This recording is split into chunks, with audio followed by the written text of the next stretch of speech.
Hello students, welcome to my channel. We have already discussing about the chapter 8, how do organisms reproduce of NCERT science, class 10. So we have already discussed that why the organisms are not the exact copies of themselves, and we have already discussed about the what are variations and what are their importance and significance. Okay, so now we will discuss about the mode of reproduction used by single organism. So we have already discussed the uniparental reproduction, that is the asexual reproduction. So you can say it as asexual, or the mode of reproduction used by single organism is called asexual reproduction. So today we will discuss about the asexual reproduction.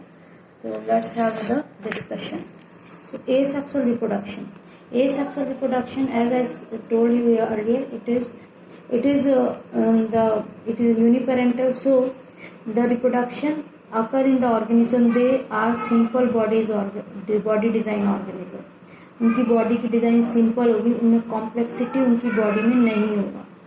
And there will be no fusion, as I told you earlier.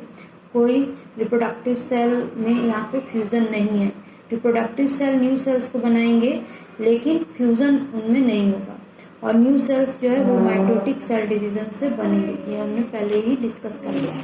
Okay, now there are different types of asexual reproduction. First one is the fusion, और fusion further divided into binary fusion and multiple fusion. तो fusion मतलब होता है टूटना. तो यहाँ पे cell जो है वो टूटेगा 1 से 2 में, और 2 में टूटता है तो उसको बाइनरी फ्यूजन कहते हैं, और 1 से कई में टूटेगा तो उसको मल्टीपल फ्यूजन कहते हैं. Then after budding you have already studied in class 8, तो बस थोड़ा सा ज़्यादा है उससे. And then after fragmentation. Fragment means part. एक सेल जो है वो पार्ट में टूट जाएंगे, और एक पार्ट जो है वो हर एक पार्ट जो है वो न्यू ऑर्गेनिज्म का फॉर्मेशन करेगा. Then after spore formation. Spore dot like structure होता है जिसकी वजह से न्यू ऑर्गेनिज्म का फॉर्मेशन होगा. And the last one is the vegetative reproduction. And in vegetative reproduction we have to vegetative, यानी ये वेजिटेबल यानी प्लांट से रिलेटेड है. It is signifying the name. और ये 2 तरीके का हो सकता है. एक तो नेचुरल, जो खुद होता है, नेचर खुद करती है, और आर्टिफिशियल, जिसमें ह्यूमन बीइंग अपने तरीके से वेजिटेशन करवाते हैं. ओके, तो let's have a discussion each one in detail. तो first one is the fusion. तो फ्यूजन मतलब मैंने आपको पहले बता दिया, टूटना, दैट इज स्प्लिटिंग. तो पेरेंट सेल डिवाइड हो जाएगा 2 या 2 से ज़्यादा डॉटर सेल्स में. इसको हम फ्यूजन करेंगे. जैसे कि बाइनरी फ्यूजन. बाइनरी फ्यूजन में क्या है, the parent cell divide into 2 daughter cell. Parent cell 2 daughter cell में डिवाइड हो जाएगा, जो आपको पहले ही 8th में बता दिया गया. Parent cell, suppose here we are taking the example for amoeba. This is the parent amoeba. Okay, what happen? This cytoplasm content become the double. ये जो cytoplasm है, ये जो है वो डबल हो जाएगा. इसका कंटेंट जब सेल डिवीज़न होना होगा तो साइटोप्लाज्म की जो मात्रा है, अमाउंट है, वो डबल हो जाएगी, और सेल जो है वो इस टाइप का शेप लेने लगेगा, इलोंगेशन होने लगेगा. जब इलोंगेशन होगा तो धीरे धीरे ये आगे सबसे फर्स्ट न्यूक्लियस डिवाइड होगा. तो न्यूक्लियस के डिवीज़न को हम कहते हैं कैरियोकाइनेसिस. कैरियो मीन्स होता है न्यूक्लियस, और काइनेसिस यानी स्प्लिट होना. तो कैरियोकाइनेसिस होगा. देन आफ्टर साइटोप्लाज्म जो है वो भी डिवाइड हो जाएगा. तो इसको हम क्या कहते हैं, इसको हम कहते हैं, साइटोप्लाज्म से आता है साइटोकाइनेसिस. ठीक है, तो पहले हमारा कैरियोकाइनेसिस होगा, फिर साइटोकाइनेसिस, और साइटोकाइनेसिस के बाद 2 न्यू डॉटर सेल्स का फॉर्मेशन होगा. This is the binary fusion. Binary fusion also takes place in another organism. For example, ये बाइनरी फ्यूजन आपका यूनिसेलुलर ऑर्गेनिज्म में ही होगा. और दूसरा एग्जाम्पल इसका है, that is the leishmania, okay, और paramecium, as I told you. Some of the important thing we have to note here that amoeba का कोई भी प्लेन ऑफ डिवीज़न नहीं होता. मतलब अमीबा का तो कोई शेप नहीं होता, तो वो कहीं से भी डिवाइड होता है. जिधर से सेल इलोंगेट होता है तो वो उधर ही से वो स्प्लिट हो जाता है, क्योंकि इट है नो शेप. लेकिन पैरामीशियम कुछ इस शेप का होता है.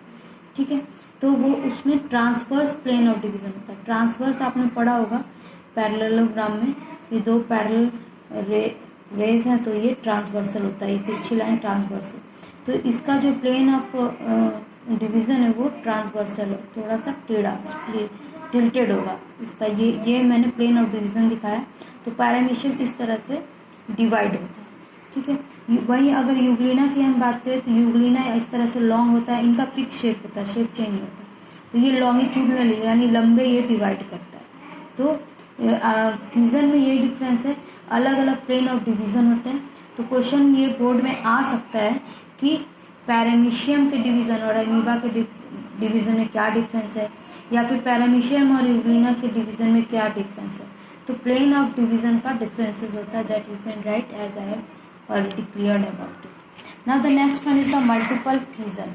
मल्टीपल फ्यूजन में क्या है, एक पेरेंट सेल डिवाइड हो जाएगा in many divide into numbers of daughter cells, बहुत सारे डॉटर सेल्स में ये डिवाइड हो जाएगा। और ये कब होता है, ये होता है ड्यूरिंग अनफेवरेबल कंडीशन, और mostly it occur in the protozoans. Protozoans का जब अनफेवरेबल कंडीशन होता है तो वो क्या करते हैं, अपने चारों तरफ वो, suppose this is one of the protozoa, और जब प्रोटोजोआ दिस वन, और अगर अनफेवरेबल कंडीशन आता है तो वो अपने चारों तरफ एक लेयर बनाते हैं जिसको हम कहते हैं सिस्ट।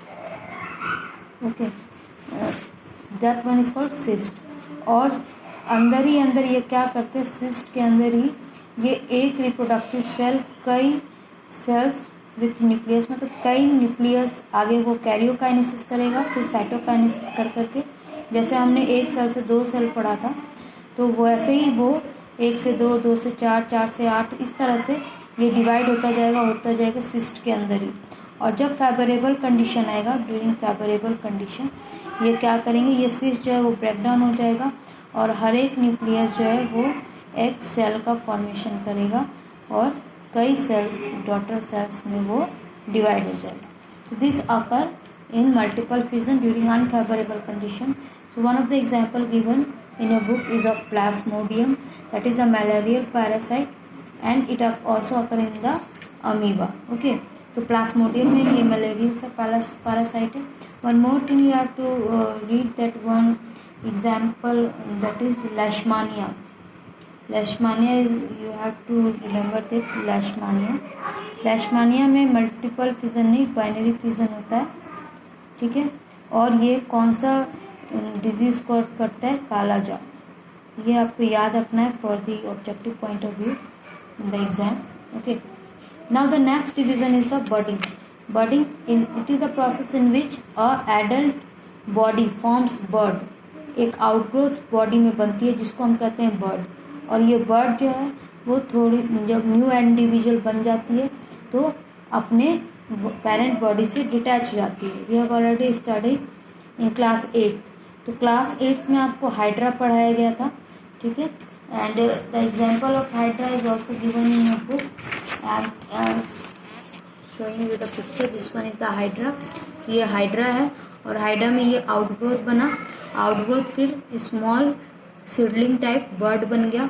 और ये बर्ड जब बड़ी हो जाएगी, ठीक है, बिफोर बिकमिंग एडल्ट, ये यहाँ से डिटैच हो जाएगी and it forms the new hydra. This is example given in your book. One of the example I am showing you, this is the east. East में भी होता है, ये यूनिसेलुलर है। तो बडिंग है जो यूनिसेलुलर और मल्टीसेलुलर दोनों में हो सकता है। तो मल्टीसेलुलर का एग्जाम्पल आपका हाइड्रा है और यूनिसेलुलर का ईस्ट है। ईस्ट का ये न्यूक्लियस हो गया। अब जब इसको डिवाइड करना होता है तो ये parent cell one more nucleus बनाते हैं और वो फॉर्मेशन करता है बर्ड का। अब ये बर्ड जो है या तो ये डिटैच हो जाएगा और it may remain attach to it, ये अटैच भी रह सकता है, ठीक है, लाइक दिस। और ये फिर जब एडल्ट हो जाएगा तो it may give rise to new bird. तो इस तरीके से हो सकता है ये डिटैच ना हो, और अगर ये डिटैच ना हो तो ये चेन ऑफ बर्ड बनाता है, चेनिंग करता है, ठीक है। तो ईस्ट की चेनिंग भी एक एग्जाम्पल है बर्डिंग का। Okay, now the next reproduction that is fragmentation. Fragmentation what happen, fragments में बॉडी के कई body the process of breaking up of body of an organism into 2 more parts. Body divided into 2 or more parts and each parts of the fragment give rise to the new individual. As I show you with the help of the picture. Suppose this is the Spirogyra. One of the example given in a book. This one is the spirogyra. Spirogyra जो होता है वो बहुत ही simple body design organism होता है, इसकी similar body design होती है।